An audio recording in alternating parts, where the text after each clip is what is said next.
2003, Call of Duty, the very first game that started it all. Call of Duty 1 was a massive success and a jumpstart that the series had been looking for. While the series went on to deviate from its formula, it originally started as a World War game, and it chose to keep that pacing for a long while. In fact, if people hadn't got tired of World War games, Modern Warfare would have never happened. 2005, Call of Duty 2. Call of Duty 2 was the long-awaited sequel that everyone wanted at the time, and what a game it was. The one thing that separated it from the competition was the amazing cast of voice actors that made this game a staple in the industry. The cast, in fact, was almost the same actors from Band of Brothers, another World War franchise which was popular at the time.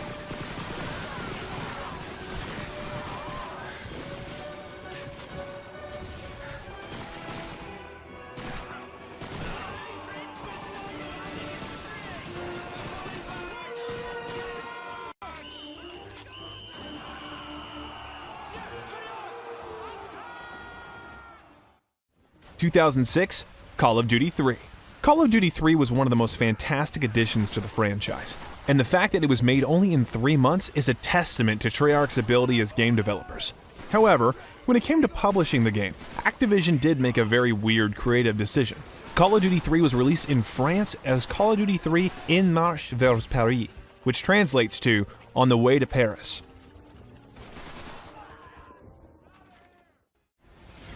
Call of Duty 4, Modern Warfare. Modern Warfare was the most revolutionary title in Call of Duty history. It brought the franchise out of the 1940s into the 2010s, and made Modern Warfare its central theme. Call of Duty Modern Warfare was meant to be a visceral and adult experience. As such, it is the first Call of Duty to be rated M by the Entertainment Software Ratings Board. All previous titles were rated T.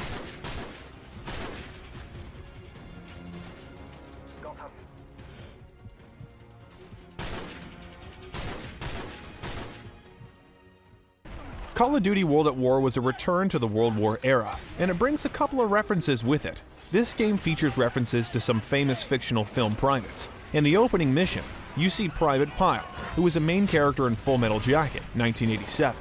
You also have to try and save Private Ryan, a reference to the plot of World War II film Saving Private Ryan, 1998, and its titular character.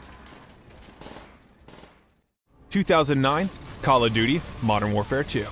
Call of Duty Modern Warfare 2 was the perfect example of where the franchise wanted to go next though, as it was by far the most realistic and advanced game in the franchise. Not only that, despite its urban combat setting, it was the most grandiose game in the franchise till date. This was the first game to bring the legendary Hans Zimmer to create a video game soundtrack. 2010, Call of Duty Black Ops. Black Ops was the first time the series was exploring uncharted territories. However, their experimentation paid off as within 24 hours of going on sale, Call of Duty Black Ops sold more than 5.6 million copies in the US and UK, breaking the record set by its predecessor, Call of Duty Modern Warfare 2, 2009, and making it the largest entertainment launch in history. 2011, Call of Duty Modern Warfare 3. Modern Warfare 3 was the end of the Modern Warfare saga at the time, and boy was it a conclusion worth waiting for. The game also had one of the most ambiguous endings in the series, as it is speculated that Captain Price died from his wounds after killing Makarov. That is because of the fade out of the POV at the very end resembles death. 2012, Call of Duty Black Ops 2. While Black Ops 2 was a phenomenal, absolute record-breaking game, there was one thing that they did mess up, and it was something that eventually ended up costing them too. The character Manuel Noriega is actually a real person. In fact, in July of 2014, he sued Activision for the false portrayal and use of him in the game.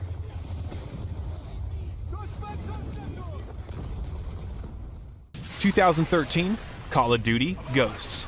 Unlike most of the games in the franchise, Call of Duty Ghosts was one of the biggest mistakes in Activision history. Aside from being one of the least selling games in the Call of Duty game launches, it was also slated to have a sequel which was cancelled due to how poorly received the game was.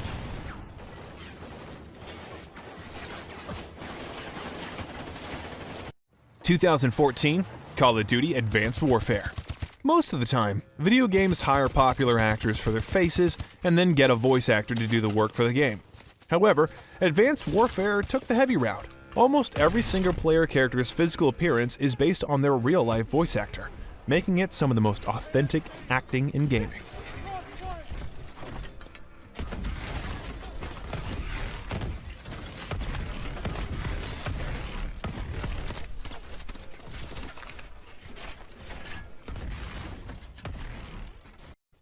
2015, Call of Duty Black Ops 3. Call of Duty Black Ops 3 was kind of a huge leap when it comes to the franchise. It wasn't anything like fans had expected either, as the game doesn't just take place 5 or 10 years after the second game, but rather a whole 40 years after Black Ops 2. This made Black Ops 3 the most futuristic game that had released in the franchise, being 11 years ahead of Advanced Warfare. –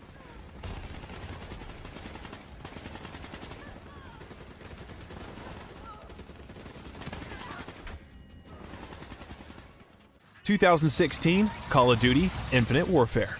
Call of Duty Infinite Warfare was the franchise's highest reach when it comes to the science fiction route they were taking. Unfortunately, it did not resonate well with fans, and it saw massive criticism. The funny thing is, the hate started even before the game released. The trailer for the game reached 2 million dislikes on YouTube, making it the second most disliked video ever. 2017, Call of Duty World War II. Call of Duty World War II was the perfect return to form this series could have gotten. And yet, it kept things refreshing by adding in sections you wouldn't have seen before. There was a stealth section and a section where you could play as a female character. This made it the second Call of Duty game with a playable female heroine.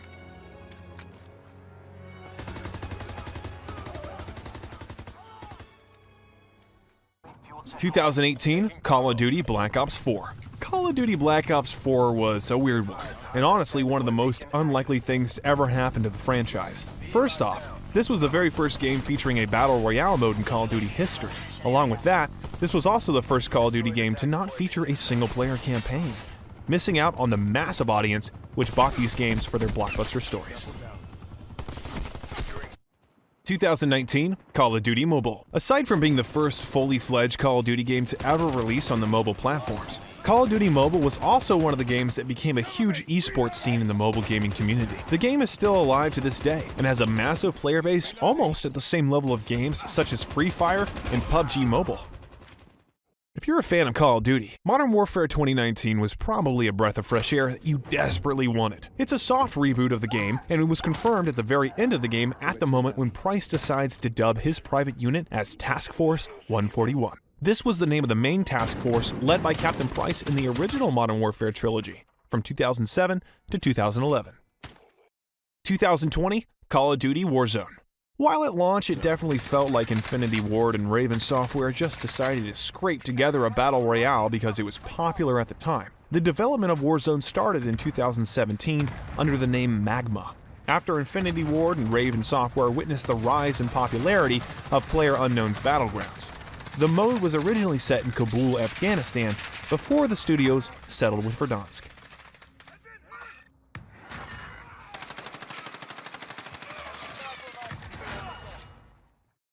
2020, Call of Duty Black Ops Cold War. Perhaps one of the most important aspects of Black Ops games were the characters and the actors who portrayed them. The biggest hit to Black Ops Cold War was that James C. Burns and Sam Worthington did not return to reprise the characters Frank Woods and Alex Mason, respectively. When asked why he didn't return, Burns said that Activision never asked him. As for Worthington, it was simply because he was busy with Avatar 2, which is slated to release this year.